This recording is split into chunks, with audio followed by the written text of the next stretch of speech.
নমস্কাৰ প্ৰিয় বন্ধুসকল, পুনৰবাৰ স্বাগতম জনাইছোঁ আপোনাক সকলোৰে মোৰ ইউটিউব চেনেললৈ। সো বন্ধুসকল, যেহেতু আসাম পুলিচৰ ফিজিকেল হৈ আছে, তাৰ মাজতে আসাম কামাণ্ডো বেটেলিয়নৰো নটিচ আহিছে। আৰু যেহেতু আসাম কামাণ্ডো বেটেলিয়ন মানে কি এনেকুৱা এটা ফ'ৰ্চ যিটো নেকি ৰিটেন এক্সাম নোহোৱাকৈ আপোনালোকে চিলেকশ্যন হ'ব পাৰে ফিজিকেলৰ ওপৰত নিৰ্ভৰ কৰি। গতিকে এই নটিচটো কি আপোনালোকক মই জনাম। একচুৱেলি ক'বলৈ গ'লে এই নটিচটো ডিপাৰ্টমেণ্টলৈ অহা নটিচ হয়। যিসকলে ফিজিকেল কণ্টাক্ট কৰিব তেখেতলোকৰ বাবে এই নটিচটো হয়। গতিকে আপোনালোকৰ বাবে নটিচটো নহয়, কিন্তু এই নটিচৰ পৰা আপোনালোকে ধাৰণা কৰিব পাৰিব যে অতি সোনকালে আসাম কামাণ্ডো বেটেলিয়নৰ ইণ্টাৰভিউ হ'ব গৈ আছে। হয়তো ডিচেম্বৰ জানুৱাৰী মাহত আপোনালোকৰ ফিজিকেল ষ্টাৰ্ট হৈ যাব। গতিকে আপোনালোকে কষ্ট কৰক এতিয়াৰ পৰাই, নিশ্চয় আপোনালোকৰ ভাল হ'ব। আৰু এই নটিচটো আপোনালোকে চাব পাৰে, স্ক্ৰীণত কি দিয়া আছে আপুনি চাওক। প্ৰথম উল্লেখযোগ্য কথা এটা দিয়া আছে যে ইয়াত 15টা ডিষ্ট্ৰিক্টত ভেনু পতা হ'ব। গতিকে আপোনালোকৰ ক'ত হ'ব মানে ভেনু, আপোনালোকে সকলো তথ্য গম পাব। গতিকে সো বন্ধুসকল, মই নটিচটো আৰু এবাৰ দেখাবলৈ চেষ্টা কৰিছোঁ। যিহেতু 164 পোষ্ট আছে কনষ্টেবলৰ আসাম কামাণ্ডোৰ।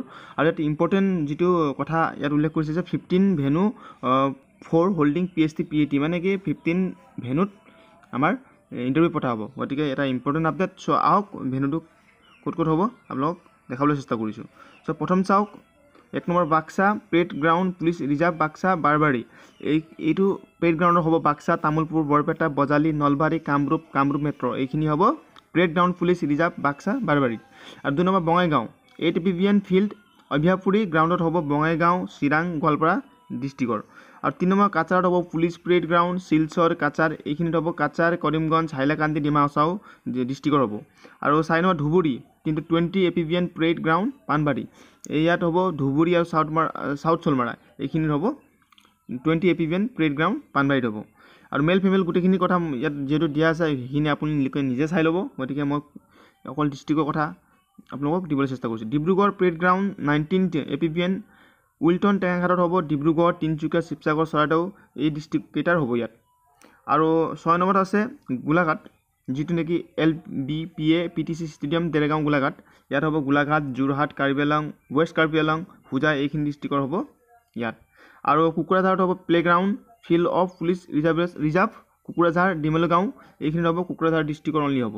আৰু ইয়াত আমাৰ লখিমপুৰ যিটো parade ground of 13 APVN headquarter Lilabari লখিমপুৰত আছে, যিটো লখিমপুৰ, ধেমাজি, মাজুলী এই 3খন ডিষ্ট্ৰিক্টৰ লখিমপুৰ লীলাবাৰীত হ'ব। মেল ফিমেল আপোনালোকে নিজে চাই ল'ব। শোণিতপুৰত হ'ব 12 APVN পেৰেড গ্ৰাউণ্ড জামুগুৰি হাট। ইয়াত শোণিতপুৰ, বিশ্বনাথ, নগাঁও, মৰিগাঁও এইখিনি ডিষ্ট্ৰিক্টৰ হ'ব ইয়াত। আৰু 10 number Udalguri police reserve field ওদালগুৰিত হ'ব। ওদালগুৰি আৰু দৰং এই দুটা ডিষ্ট্ৰিক্টৰ হ'ব ইয়াত। আৰু 11 নম্বৰ আছে কি Goalpara parade ground 17 APVN Dukurbhita Goalpara. ইয়াত হ'ব গোৱালপাৰা ডিষ্ট্ৰিক্টৰ হ'ব। আৰু যোৰহাটত যিটো পেৰেড গ্ৰাউণ্ড 13 APVN তিতাবৰত, ইয়াত অনলি যোৰহাটৰে হ'ব। আৰু কাৰ্বি আংলং যিটো headquarter parade ground 23rd APVN চিলনী আছে। ইয়াত কাৰ্বি আংলং, ৱেষ্ট কাৰ্বি আংলং, হোজাই এইখিনি 3টা ডিষ্ট্ৰিক্টৰ আছে ইয়াত কাৰ্বি আংলঙত। আৰু কামৰূপ মেট্ৰ' যিটো 14 নম্বৰত আছে parade ground 4 APVN Kahilipara Guwahati. ইয়াত হ'ব কামৰূপ মেট্ৰ', কামৰূপ, মৰিগাঁও, নলবাৰী এইখিনি ডিষ্ট্ৰিক্টৰ হ'ব ইয়াত কাহিলীপাৰাত। আৰু শিৱসাগৰ যিটো আজি শেষৰটো পেৰেড গ্ৰাউণ্ড 1st APVN লিগিৰি পুখুৰী নাজিৰা। ইয়াত শিৱসাগৰ আৰু চৰাইদেউ এই দুটা ডিষ্ট্ৰিক্টৰ ইয়াত হ'ব।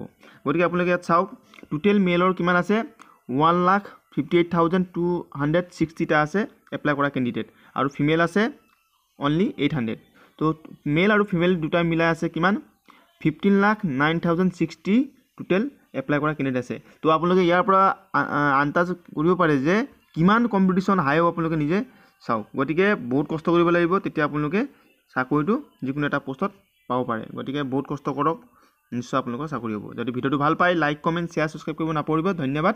জয় আই অসম।